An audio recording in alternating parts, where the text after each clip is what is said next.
सर्वच महामानवाच्या चरणी प्रथम नतमस्तक होऊन या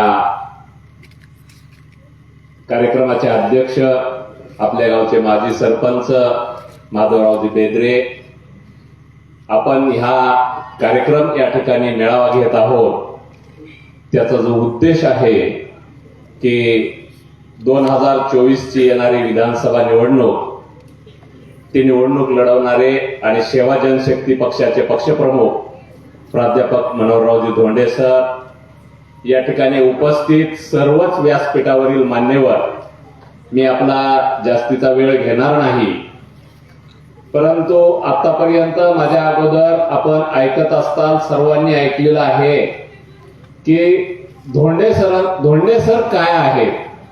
जो माणूस धोंडे सरांच्या जवळ गेला त्याला निश्चितपणानं त्याचा अनुभव आला. त्याचं उदाहरण आपल्या समोर आपण आत्ताच ऐकलंय की कंधारच्या आऊबाईंनी सांगितलंय आपल्याला.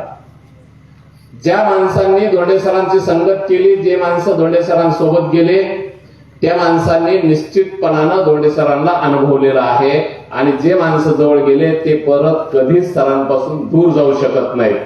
कारण एवढा प्रामाणिक आणि इतका निष्ठेनं काम करणारा माणूस आतापर्यंत आपण आपल्या आयुष्यामध्ये कोणीही बघितला नसेल. तेवढं सरांचं काम आहे. 28 वर्षापासून मी संघटनेचं काम करत असताना, धोंडे सरांसोबत असताना